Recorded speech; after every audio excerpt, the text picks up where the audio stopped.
Hello बच्चों, तो आप सबका स्वागत है हमारे और नर्सिंग एकेडमी के यूट्यूब प्लेटफॉर्म पे। तो आज हम इस वीडियो में पढ़ने वाले हैं एडमिशन एंड डिस्चार्ज का जो सेकंड पार्ट था, डिस्चार्ज प्रोसीजर।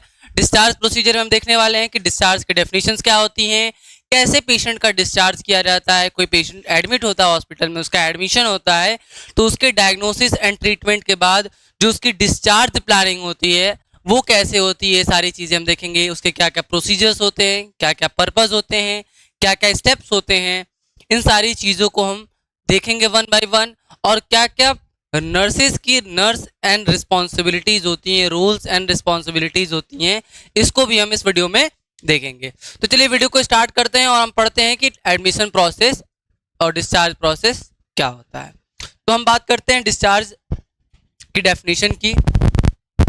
किसकी बात करते हैं? डिस्चार्ज की डेफिनेशन की यदि हम बात करें सबसे पहले, तो ये जो वर्ड है discharge, the discharge of the patient from the hospital means relieving a person from hospital setting who admitted as an inpatient in that hospital. ठीक है, क्लियर हुआ?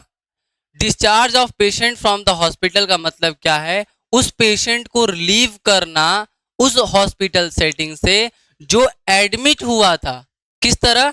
इम्पेशेंट की तरह इन द हॉस्पिटल में। क्लियर हुआ? Discharge word clear हुआ? Discharge क्या है?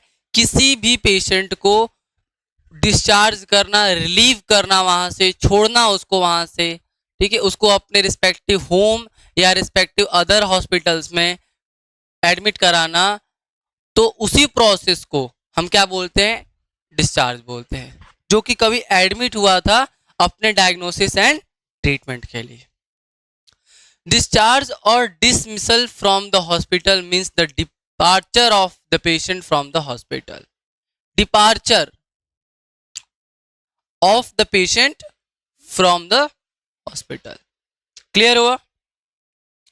The discharge from the hospital is the point at which the patient leave the hospital and the either routine home or transfer to the another facilities such as the one of the rehabilitation to or nursing home. Clear हुआ? Discharge करना patient का hospital से इस point पे कि या तो वो हॉस्पिटल को छोड़ रहा हो, या रिटर्न हो रहा हो होम, या ट्रांसफर हो रहा हो किसी और फैसिलिटी में, जैसे कि सच एज अ रिहैबिलिटेशन और to the nursing home. Clear हुआ? डिस्चार्ज का एक बार स्क्रीनशॉट ले लीजिए। डेफिनेशन इसकी क्लियर है कि discharge of a patient from the hospital, मतलब पेशेंट को रिलीव करना हॉस्पिटल सेटिंग से जो एडमिट हुआ था कभी। क्लियर हुआ यहां पे? अब बात करते हैं टाइप्स ऑफ डिस्चार्ज की। डिस्चार्ज के कितने टाइप्स होते हैं? किसकी बात करते हैं? टाइप्स ऑफ डिस्चार्ज की बात करते हैं। तो सबसे पहले हम डिस्चार्ज के टाइप्स की बात करें तो यहाँ पे क्या है? ट्रांसफर है, डामा और लामा है, प्लांट डिस्चार्ज है, डेथ है और एब्सकॉन्ड है। क्या है? डामा का फुल फॉर्म क्या होता है और लामा का फुल फॉर्म क्या होता है? ट्रांसफर होता है एक एब्सकॉन्ड होता है, एक डेथ होता है और एक प्लांट डिस्चार्ज होता है। ये सारी चीज़ों का मतलब हम वन बाय वन पढ़ेंगे, ये होती क्या है। तो सबसे पहले हम बात करते हैं टाइप्स ऑफ डिस्चार्ज में प्लांट डिस्चार्ज की। किसकी बात करते हैं? प्लांट डिस्चार्ज की। प्लांट डिस्चार्ज क्या होता है कि patient treatment is over and the attending physician has discharge the patient. ये प्लांट डिस्चार्ज के अंदर आता है। जो फिजिशियन उसका ट्रीटमेंट प्रोवाइड कर रहा है, ट्रीटमेंट ओवर हो गया, पेशेंट ट्रीट हो गया, पेशेंट कंडीशन ठीक हो गई, पेशेंट क्योर हो गया, देन वो फिजिशियन है उसको डिस्चार्ज कर देता है। जब उसकी ट्रीटमेंट की नीड खत्म हो जाती है, ट्रीटमेंट उसका एंड हो जाता है, ट्रीटमेंट प्लान खत्म हो जाता है, तो उस पेशेंट को हॉस्पिटल से, किससे? हॉस्पिटल से जब होम के लिए भेजा जाता है तो उसी प्रोसेस को हम क्या बोलते हैं? प्लांट डिस्चार्ज बोलते हैं। ये क्या होता है? टाइप्स ऑफ डिस्चार्ज होता है। ठीक है, इसको हम क्या बोलते हैं? प्लांट डिस्चार्ज बोलते हैं। एब्सकॉन्ड क्या होता है? The patient leave the hospital without prior information. Patient भाग जाए, एब्सकॉन्ड कर जाए बिना किसी इंफॉर्मेशन के। Patient leave the hospital without prior any information, ना किसी फिजिशियन को, ना किसी नर्स को, ना किसी वार्ड बॉय को, ना किसी भी वहां के स्टाफ को इन्फॉर्म किए पेशेंट क्या कर जाए? वहां से भाग जाए। तो इस कंडीशन को हम क्या बोलते हैं? एब्सकॉन्ड बोलते हैं। और जब फिजिशियन उसके ट्रीटमेंट के एंड होने पे डिस्चार्ज करे प्लान, तो उसे हम प्लान डिस्चार्ज बोलते हैं। एब्सकॉन्ड और प्लान समझ में आया। अब बात करते हैं लामा एंड डावा का। लामा का मतलब होता है लेफ्ट या लीव अगेंस्ट मेडिकल एडवाइस, और डामा का मतलब होता है डिस्चार्ज अगेंस्ट मेडिकल एडवाइस। इसको हम क्या बोलते हैं? लामा और डामा बोलते हैं। फुल फॉर्म समझ में आया? लेफ्ट या leave against the medical advice, और डामा का discharge against the medical advice. Clear हुआ ये वर्ड? ये जो मतलब है इसका फुल फॉर्म है ये पता होना चाहिए। Left against medical advice, discharge against medical advice. In LAMA and DAMA patient choose to the leave the hospital before the treating the physician recommended discharge. Clear हुआ? टाइप्स ऑफ डिस्चार्ज में clear हुआ कि इन LAMA and DAMA condition में patient choose कर दे, patient select करता है कि हमें हॉस्पिटल क्या करना है? लीव करना है। पेशेंट चूज करेगा, इसमें जो क्लाइंट होगा, जो एडमिट है, वो चूज करेगा। यहाँ के जो फिजिशियंस हैं वो उसे एडवाइस नहीं करेंगे, लेकिन वो बिना ट्रीटमेंट के कंप्लीट हुए ही, बिना किसी रिकमेंडेड के ही वो डिस्चार्ज क्या करेगा? अपील कर देगा कि हमें यहाँ से क्या किया जाए? डिस्चार्ज किया जाए। क्लियर हुआ ये? टाइप्स ऑफ डिस्चार्ज में planned discharge, abscond, LAMA and DAMA clear हुआ। एब्सकॉन्ड में जब पेशेंट क्या हो जाए? बिना किसी इंफॉर्मेशन के छोड़ के चला जाए। और लामा एंड डामा क्या में है? जब पेशेंट चूज कर दे leave the hospital before the treating the physician recommended discharge. Clear हुआ? अब ट्रांसफर और डेथ। ट्रांसफर और डेथ क्या होता है? जब किसी पेशेंट का ट्रांसफर हो जाए, क्या हो जाए? जब किसी पेशेंट का क्या हो? ट्रांसफर हो to another health care facilities or within the same hospital from one ward to the another ward. तो इस कंडीशन को हम क्या बोलेंगे? ये भी एक टाइप्स ऑफ डिस्चार्ज है, इसको हम ट्रांसफर बोलते हैं। जब पेशेंट ट्रांसफर हो एक हेल्थ केयर फैसिलिटी से दूसरे हेल्थ केयर फैसिलिटीज में, या उसी हॉस्पिटल के एक डिपार्टमेंट से दूसरे डिपार्टमेंट के वार्ड में, तो उस कंडीशन को हम क्या बोलेंगे? उस डिस्चार्ज को हम क्या बोलेंगे? ट्रांसफर बोलते हैं।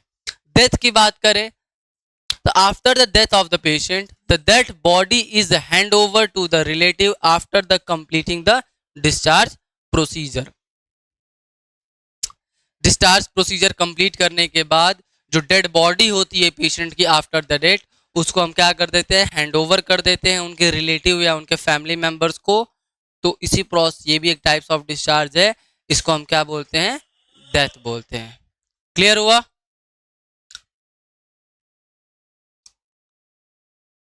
अब पर्पस ऑफ डिस्चार्ज की बात करते हैं। क्या क्या पर्पस होते हैं डिस्चार्ज के? तो सबसे पहले हम पर्पस ऑफ डिस्चार्ज की बात करें तो to be the certain that the patient has the information on his her condition. ठीक है, सबसे पहले हम क्या करेंगे? सर्टेन करेंगे कि patient has the information on his her or condition to inform the about the follow up visit and referral to the other health agencies. यदि उसे कोई फॉलोअप देना है, फॉलोअप विजिट उसको कराना है तो इन्फॉर्म करेंगे, या referral to the other agencies देना है तो उसे इन्फॉर्म करेंगे। To teach the nursing procedure और केयर हिज और her need at the home और to take care the re demonstration. यदि कोई नर्सिंग प्रोसीजर है, जैसे कि वाइटल साइन लेना है, या डायबिटीज मेलाइटस का पेशेंट है तो इंसुलिन लेना है, ठीक है, तो ऐसे प्रोसीजर्स को हम पेशेंट को टीच करेंगे और उसे री डिमॉन्स्ट्रेट कराएंगे कि वो या उनके फैमिली मेंबर्स एट होम पे वो प्रोसीजर को एसेप्टिक टेक्निक से क्या कर पाए, परफॉर्म कर पाए। To provide the safe efficient return of the all the patient clothing valuables and the check all the hospitals equipment and clothing in the hospitals। जितनी सारी वैल्यूएबल चीजें थी ड्यूरिंग द एडमिशन प्रोसेस पे admit हुई थी, collect हुई थी, उनको हम डॉक्यूमेंटेशन के थ्रू उनको रिटर्न करेंगे और उनसे हम एक सिग्नेचर लेंगे और उसका रिकॉर्ड रखेंगे। ये हमारा पर्पस हो जाता है डिस्चार्ज का। उसके बाद और पर्पस की बात करें तो to help make the safest arrangement possible for the patient at the time of discharge, provide continuity of care at the home, to assist the patient to manage the successfully changes from hospital environment to the home environment, to prevent any misunderstanding or difficulties for the patient or the hospital in the relation to the patient discharge medicine bills। Clear हुआ इतना? ये clear हुआ? Prevent करेंगे कोई भी misunderstanding difficulties को, ठीक है, और hospital in relation to the patient discharge और मेडिसिन बिल्स में। क्लियर हुआ इतना? उसके बाद करते हैं डिस्चार्ज प्रोसीजर। डिस्चार्ज प्रोसीजर से अभी तक जो भी हम पढ़े हैं उसकी बात कर लेते हैं। डिस्चार्ज होता क्या है और टाइप्स ऑफ डिस्चार्ज और उसके पर्पस। तो डिस्चार्ज हमने पढ़ा, ये जो डिस्चार्ज वर्ड था हमने अभी पढ़ा कि डिस्चार्ज का मतलब क्या होता है।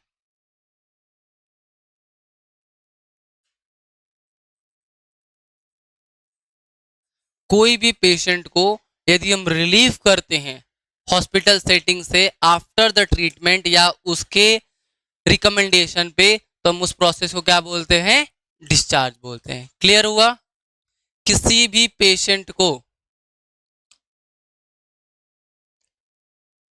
पेशेंट को रिलीव करना, क्या करना, किसी पेशेंट को रिलीव करना फ्रॉम हॉस्पिटल सेटिंग। कहां से रिलीव करना? हॉस्पिटल सेटिंग से, ठीक है। या तो अगेंस्ट मेडिकल एडवाइस,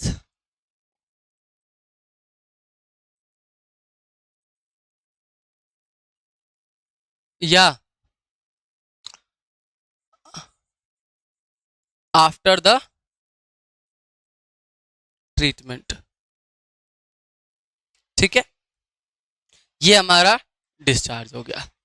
इसके बाद हमने बात की थी टाइप ऑफ डिस्चार्ज की। टाइप्स ऑफ डिस्चार्ज में हमने सबसे पहले देखा लामा,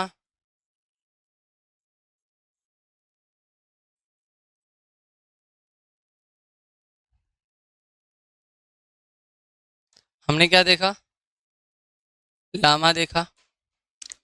लेफ्ट या लीव अगेंस्ट मेडिकल एडवाइस। डामा देखा हमने। उसके बाद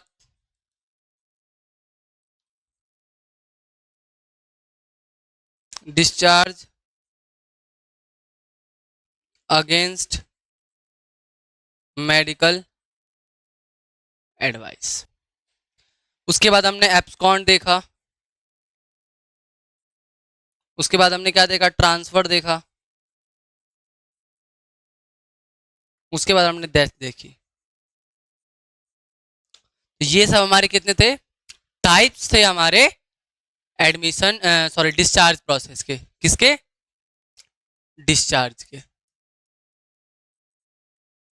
ये जो हमारा डिस्चार्ज प्रोसीजर था उसके क्या थे, ये टाइप्स के अंदर थे। क्लियर हुआ?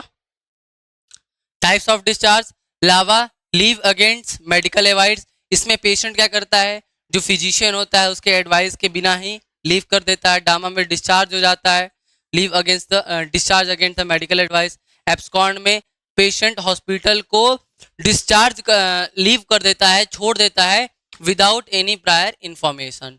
ट्रांसफर में पेशेंट को या तो होम के लिए या तो उसको किसी अदर उसी हॉस्पिटल या किसी अदर हेल्थ केयर फैसिलिटीज में उसी हॉस्पिटल किसी और डिपार्टमेंट या वार्ड में ट्रांसफर करते हैं। डेथ क्या होता है, आफ्टर द डेथ पेशेंट के बॉडी को उसके रिलेटिव या उसके फैमिली मेंबर को ट्रांसफर कर देते हैं, हैंड ओवर कर देते हैं after doing the discharge procedure. Clear हुआ? अब हम यहां से बात करते हैं डिस्चार्ज प्रोसीजर क्या क्या होते हैं। क्या क्या डिस्चार्ज प्रोसीजर होते हैं? तो डिस्चार्ज प्रोसीजर में आपको यहाँ पे कुछ दिख रहे होंगे, कुछ स्टेप्स दिख रहे होंगे, रैशनल यहाँ पे देखने को मिला होगा, साइंटिफिक प्रिंसिपल देखने को मिल रहा होगा और नर्सिंग प्रिंसिपल देखने को मिल रहा होगा। सबसे पहले हम स्टेप की बात करते हैं। Make sure that there is a written instruction for the discharge और फॉलो अप प्रिस्क्रिप्शन। जो प्रिस्क्रिप्शन दिया गया है उसके लिए रिटेन इंस्ट्रक्शन है। क्या है? रिटेन इंस्ट्रक्शन है। जो उसका प्रिस्क्रिप्शन है, फॉलो अप प्रिस्क्रिप्शन है और डिस्चार्ज स्लिप है, उस पे क्या है? रिटेन इंस्ट्रक्शन है कि नहीं है, इसको हम मेक श्योर करेंगे। क्यों करेंगे? उसका रैशनल है, देखते हैं। To prevent the legal implication and that attending the physician is requiring to give clear written instruction for discharge and follow up prescription। ये हमारा रैशनल के अंदर आ जाएगा। Continuity of the medical advice, consumer rights, ठीक है, जो medical advice है और कंज्यूमर राइट्स हैं उसकी कंटिन्यूटी के लिए करेंगे, ये साइंटिफिक रीजन में आ जाएगा प्रिंसिपल में। नर्सिंग प्रिंसिपल की बात करें तो इसमें सेफ्टी ऑफ द पेशेंट, क्या करते हैं? सेफ्टी ऑफ द पेशेंट के लिए ऐसा करते हैं। तो पहला स्टेप समझ में आया होगा, आई होप क्लियर हुआ होगा कि make sure that there is a written instruction for the discharge and the follow up prescription. ये हमारा क्या है? पहला स्टेप है डिस्चार्ज प्रोसीजर का। किसका है? डिस्चार्ज प्रोसीजर का। हम बात करते हैं नेक्स्ट स्टेप की। The make certain that the family and the patient understand the instruction for the care, diet, medicine and exercise. Discharge के टाइम जो पेशेंट है, जो उसके फैमिली मेंबर्स हैं, जो उसके रिलेटिव्स हैं, उनको मेक श्योर करेंगे कि उनके जितने इंस्ट्रक्शंस है, क्या खाना है, डाइट्स हो गई, मेडिकेशंस हो गए, रूट्स हो गए, उनके किस टाइम पे लेना है, कितने डोज में लेना है, ठीक है, और क्या एक्सरसाइज करनी है, रिहेबिलिटेशन में क्या करना है, ये सारी चीजें पेशेंट को और उसके फैमिली मेंबर को अंडरस्टैंड हुई है कि नहीं हुई, ये सारे इंस्ट्रक्शन क्लियर है कि नहीं है, ये मेक श्योर करेंगे। ऐसा क्यों करेंगे? रैशनली देखते हैं। Understanding of the instruction by the patient and family will help in the better care. उसके वजह से क्या करेगी? हेल्प करेगा उसके बेटर केयर में। क्लियर हुआ? कहां हेल्प करेगा? उसके बेटर केयर में। Help the client to adjust the new region and to reduce the client anxiety. और जो क्लाइंट की एंजाइटी है उसको क्या करेगा? ये रिड्यूस करेगा। क्लियर हुआ?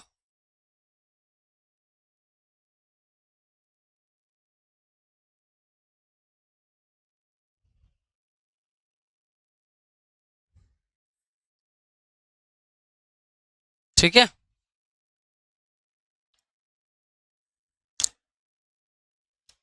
अब हम देखते हैं नर्सिंग प्रिंसिपल में comfort and safety. Next step की बात करें तो if the patient and relative decides to leave the hospital against the medical advice of his doctor and have him sign the LAMA form. यदि patient क्या कर रहा है? लीव अगेंस्ट मेडिकल एडवाइस कर रहा है या लेफ्ट अगेंस्ट मेडिकल एडवाइस कर रहा है, तो ये हम इंश्योर करेंगे कि वो क्या हो? लामा फॉर्म साइन किया हो। लीव अगेंस्ट मेडिकल एडवाइस का क्या आता है? फॉर्म आता है। तो हम ये इंश्योर किए होंगे कि उस फॉर्म को क्या हो? फिल किया हो और साइन किया हो। किसके लिए? मेडिकल लीगल केसेस को डॉक्यूमेंटेशन के लिए, उनके प्रिवेंशन के लिए ये इंश्योर करना बहुत ही इंपॉर्टेंट हो जाता है कि वो जो लामा का फॉर्म है उसको क्या किया हो? फिल किया हो। हम रैशनली की बात करें तो patient or the guardian signature अनलोन लिज full responsibilities and may on risk of living the hospital care. Scientific principle की बात करें तब protection of hospital against the medical implication. अभी मैंने बताया कि एमएलसी केसेस में करते हैं सेफ्टी एंड गुड वर्कमैनशिप। ये क्या आ जाता है हमारा? ये आ जाता है प्रोसीजर ऑफ डिस्चार्ज के अंदर। नेक्स्ट स्टेप्स की देखते हैं तो assist the patient to address the check and pack belongings.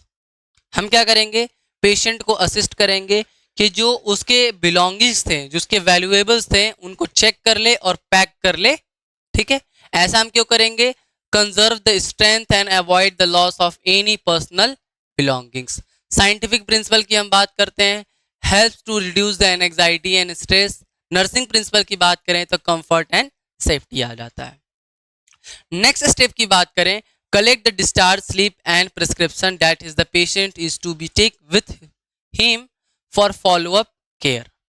जो प्रिस्क्रिप्शन या डिस्चार्ज स्लिप बना है वो हम इंश्योर करेंगे कि पेशेंट अपने साथ लेके जाए, कलेक्ट करे उसको, क्योंकि उसके फॉलोअप केयर के लिए बहुत ही इंपॉर्टेंट है।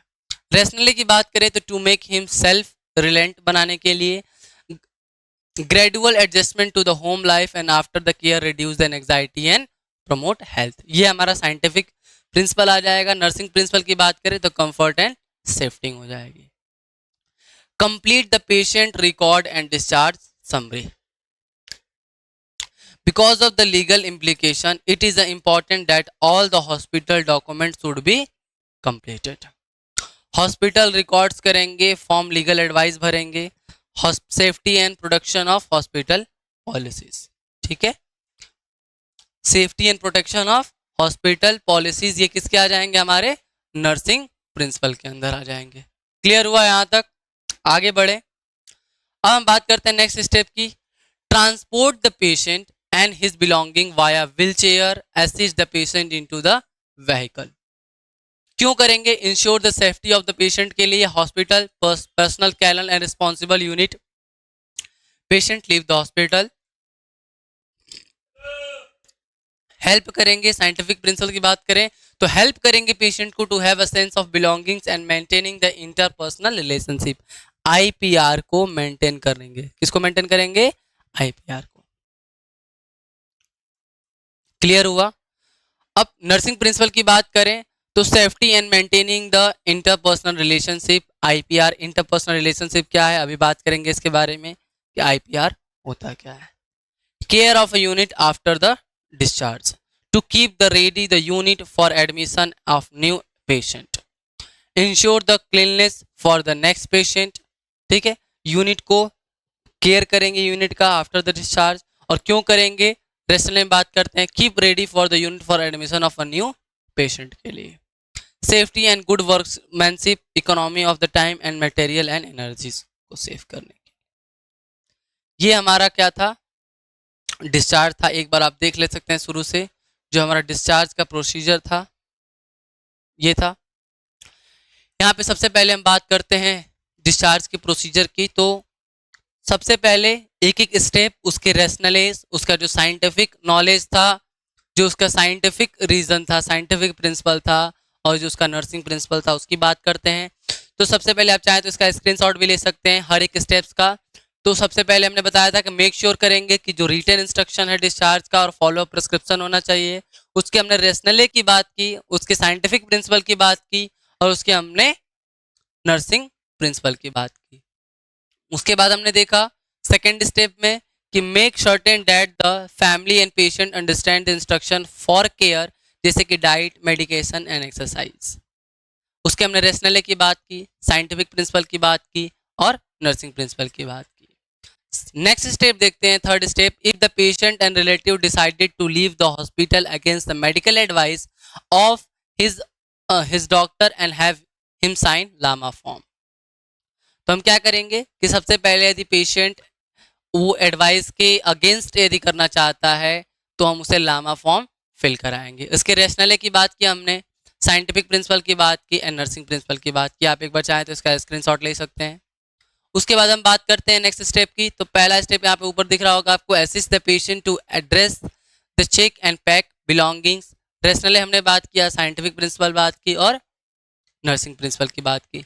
Collect the discharge slip, next step की बात कर रहे हैं हम। Collect the discharge slip and prescription that the patient is to take with him for follow up care.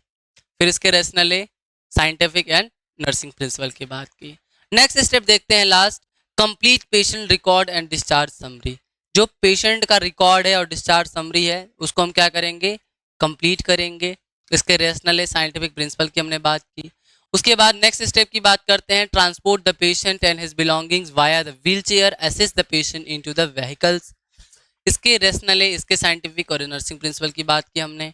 Care of the unit after discharge, unit का care करते हैं, क्यों करते हैं? क्योंकि जो नेक्स्ट पेशेंट आएगा उसको हम फॉलो अप कराने के लिए। क्लियर हुआ आपके यहाँ पे? चीजें क्लियर है? अब हम बात करते हैं कुछ rules and responsibilities of the nurse during the discharge procedures. क्या बात करते हैं?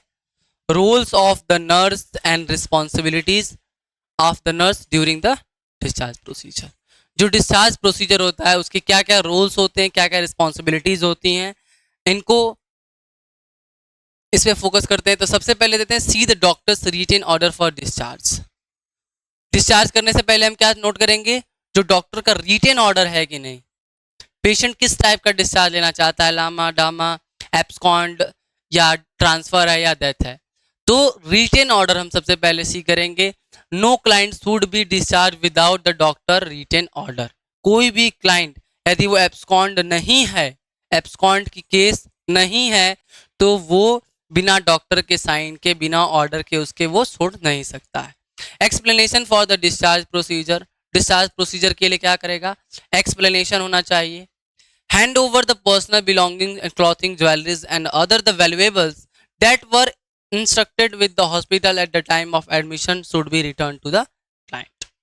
क्लियर हुआ? ये रोल्स एंड रिस्पॉन्सिबिलिटीज में आ जाते हैं। Roles and responsibilities of the nurse during the discharge procedure में आ जाता है, check and receive any hospital properties, any of the hospital property that was given to the client for his और her use in hospital should be checked and received back before he or she leave. Clear हुआ इतना? Teaching nursing procedures to be continue at the home and get it practice done. Provide instruction regarding the medication and follow up visit. Patient को हम क्या करेंगे? उसके follow up visit के लिए, उसके क्वालिटी केयर के लिए, उसके होम विजिट के लिए हम उसको इंस्ट्रक्ट करेंगे, वो सारी चीजें एक्सप्लेन करेंगे उसको। ये हमारा रोल्स एंड रिस्पॉन्सिबिलिटीज के अंदर आ जाता है ड्यूरिंग द डिस्चार्ज प्रोसीजर के अंदर। क्लियर हुआ? Confirm the bill pads before living the hospital. हम ये कंफर्म करेंगे कि nurse should be confirm that the client has paid the hospital bill. सारे हॉस्पिटल्स के बिल्स क्या हैं, क्लियर हैं कि नहीं है।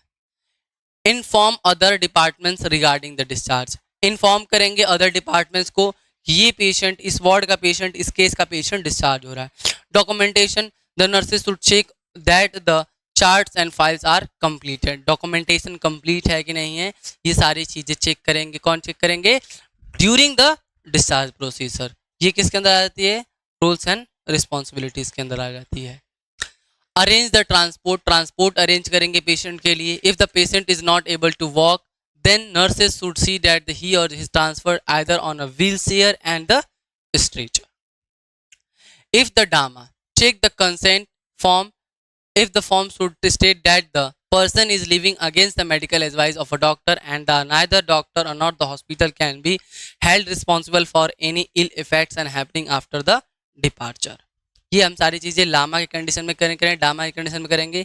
The care of patient room and articles after discharge. और हम क्या करेंगे? पेशेंट का केयर करेंगे आफ्टर द डिस्चार्ज। ठीक है, अब क्या क्या केयर करेंगे ये बात कर लेते हैं। अभी तक हमने क्या बात की? रोल्स एंड रिस्पॉन्सिबिलिटीज की हमने बात की अभी, कि क्या क्या रोल्स एंड रिस्पॉन्सिबिलिटीज रहेंगी। अब हम केयर ऑफ किसकी बात करते हैं? यूनिट की आफ्टर द डिस्चार्ज। डिस्चार्ज के बाद हम कैसे केयर करते हैं, इस चीज की बात करते हैं। तो after a client is discharge or before admitting the another patient the room is cleaned and aired. जो डिस्चार्ज के बाद, क्लाइंट के डिस्चार्ज के बाद जो रूम होगा उसका, वो क्या होगा? क्लीन्ड होगा और राइड होगा, क्योंकि दूसरे पेशेंट को हमें वहां एडमिट करना है। और the article used by client should be taken the utility room and washed, clean and sterilize if necessary or disinfected by chemicals and the articles are rearranged and kept ready for the next client. Used linen should be sent to the laundry. Mattress, pillows, blankets and it should be exposed to the sunlight and then the bed with the fresh linen. If the room was used for a client with a communicable disease, it should be fumigated. ये हमारे क्या थे? Process था care of a unit after the discharge, और कैसे कैसे हम discharge करते हैं पेशेंट को, क्या क्या प्रोसीजर्स होते हैं, क्या क्या पर्पस होते हैं, टाइप्स क्या होते हैं, ये सारी चीज़ें हमने इस वीडियो में डिस्कस की। और अब हम बात करने वाले हैं एक और टॉपिक के इसके अंदर जो इसी डिस्चार्ज के और एडमिशन प्रोसेस के रिलेटेड होता है, वो है हमारा मेडिकल लीगल केसेस। क्या है? Medico legal cases. Medico legal cases की बात करें तो सबसे पहले हम बात करते हैं मेडिकल लीगल केसेस क्या होती हैं। ऐसा केस जिसके अंदर लीगल चीज़ें इन्वॉल्व हो, उसको हम क्या बोलते हैं? मेडिकल लीगल केसेस के अंदर आ जाता है।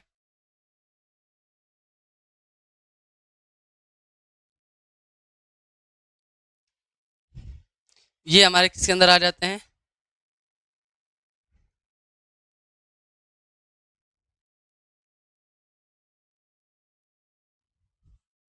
ये हमारे किसके अंदर आ जाते हैं? मेडिकल लीगल केसेस के अंदर आ जाते हैं।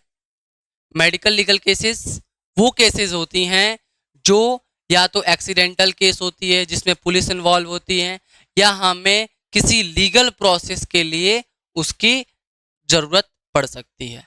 तो ये सब किसके अंदर आती हैं? मेडिकल लीगल केसेस के अंदर आ जाती हैं। क्लियर हुआ?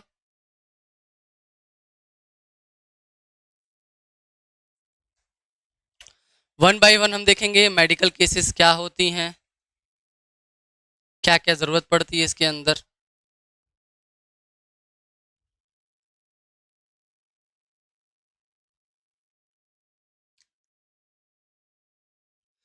तो मेडिकल लीगल केसेस को डिस्कस करने से पहले आपको समझना पड़ेगा कि जो लीगल केसेस होती हैं क्या होती है। लीगल वर्ड का मतलब क्या होता है? जो कानूनी तौर पे होता है। क्या होता है? जो कानून ठीक है। The medical legal cases is one who were where besides the medical treatment investigations by the law enforcing the agencies are essential to fix the responsibilities regarding the present state and the condition of the patient. Clear हुआ? Medico legal cases के अंदर क्या है? is a one who were besides the medical treatment and investigations by the law enforcing the agencies were essential to fix the responsibilities regarding the present state and condition of the hospitals. ये किसके अंदर आ जाता है? Medical legal cases के अंदर आ जाता है। Medico legal की हम बात करते हैं, किसके अंदर बात करते हैं? मेडिको लीगल की बात करते हैं तो मेडिकल लीगल केसेस इंक्लूड क्या क्या इंक्लूड कर रखती हैं? Accident like road traffic accident, RTA जिसको बोलते हैं, इंडस्ट्रियल एक्सीडेंट बोलते हैं, cases of the trauma with suspicious of the fall play, electrical injury, poisoning, chemical injuries, Burns, sexual offence, attempted suicide, domestic violence and child abuse. ये सब किसके अंदर आ जाते हैं? हमारे मेडिको लीगल केसेस के अंदर आ जाते हैं। क्लियर हुआ? मेडिको लीगल केसेस क्लियर हुआ? कौन कौन से आते हैं? इलेक्ट्रिकल इंजरी, पॉइजनिंग आ जाती है, केमिकल इंजरी आ जाएगी, बर्न्स आ जाएंगे, सेक्सुअल ऑफेंस आ जाएंगे। ये सब किसके अंदर आ जाएंगे? हमारे मेडिकल लीगल केस के अंदर आ जाएंगे। Cases of asphyxia result of hanging and discharge आ जाएगा, सफोकेशन आ जाएगा, death in the operation of theatre, यदि ऑपरेशन के टाइम कोई डेथ हो गई है तो वो सारी केसेस किसके अंदर आ जाएंगे? हमारे इसके अंदर आ जाएंगे। ड्रग एब्यूज हो जाएगा, ड्रग ओवरडोज हो जाएगा, dead brought to be the emergency department, death occurring within the 24 hour of the hospitalisation without stabilisement of the diagnosis. Clear हुआ? ये है एस्फेजिया की कंडीशन। ये है वो सारी केसेस जो मेडिको लीगल के अंदर डील की जाती हैं। जो किसके अंदर डील की जाती है? मेडिको लीगल केसेस के अंदर डील की जाती है। रोल क्या होता है ड्यूरिंग द एमएलसी? एमएलसी का फुल फॉर्म क्या होता है? Medico legal cases. तो क्या क्या रोल्स एंड रिस्पॉन्सिबिलिटीज होती हैं during the MLC cases? In emergency the resuscitation and stabilisation of the patient will be carried out the first and the medical legal formalities may be completed subsequently. साथ साथ में क्या होगा? जो medico legal formalities हैं साथ साथ में कंप्लीट होंगी, and the consent for the treatment is implied in all emergencies और साथ साथ में जितने भी ट्रीटमेंट और कंसेंट होंगे ट्रीटमेंट के लिए इन इमरजेंसी में अप्लाइड होंगे। Hospitals will be maintain a MLC register maintain करेंगे and the MLC will be initiated and documented in the register. Medico legal documents would be considered as the confidential record and hospitals store under the safe. ये क्या है, rules हो गया during the medico legal, क्या क्या rules होते हैं। Clear, इतना तक समझ में आया। मेडिको लीगल केस समझ में आया। मेडिको लीगल केस क्या होती है, क्या क्या एक्सीडेंट्स, क्या क्या जो केसेस होती हैं वो इन्वॉल्व होती हैं मेडिको लीगल केसेस के अंदर। जैसे कोई रोड ट्रैफिक एक्सीडेंट हो गया, कोई इंजरीज हो गई, कोई ऑपरेशन थिएटर के द्वारा कोई एरर हो गया, कोई डेथ हो गई, ठीक है, केयर के टाइम कोई डेथ हो गई, ठीक है, रिसक्सिटेशन के द्वारा कोई डेथ हो गई, कोई इमरजेंसी केयर के ड्यूरिंग डेथ हो गई, ठीक है, हार्ट अटैक आ गया, ठीक है, कोई पॉइजनिंग है, कोई हैंगिंग केस है, कोई सेक्सुअल एब्यूज़ की केस है, कोई चाइल्ड एब्यूज़ की केस है, तो ये सब क्या आ जाती हैं हमारे मेडिको लीगल केसेस के अंदर आ जाते हैं। किसके अंदर आते हैं, मेडिको लीगल केस के अंदर आते हैं। क्लियर हुआ यहाँ पे। तो एक बार हम चैप्टर को समराइज कर लेते हैं। एक बार हम क्या करते हैं, इस चैप्टर को पूरा समराइज कर लेते हैं, इस केस को पूरा समराइज कर लेते हैं कि डिस्चार्ज प्रोसीजर क्या होता है। सबसे पहले हमने बात की थी जब डिस्चार्ज की, तो ये जो डिस्चार्ज प्रोसीजर है हमने शुरू में बात की। डिस्चार्ज क्या होता है, पेशेंट का हॉस्पिटल से रिलीव करना, हॉस्पिटल सेटिंग से रिलीव करना, जो कि इम्पेशेंट हुआ था, एडमिट हुआ था हॉस्पिटल में, ठीक है। या discharge from the hospital is a point at which the hospital patient leave hospital and other return home is transfer to the another home, ठीक है। ये किसके अंदर आ जाता है, हमारा हॉस्पिटल्स के अंदर आ जाता है। क्लियर हुआ। आई होप ये वीडियो आपको समझ में आई होगी, ठीक है। वीडियो अच्छी लगी होगी। तब तक के लिए धन्यवाद, मिलते हैं नेक्स्ट वीडियो में।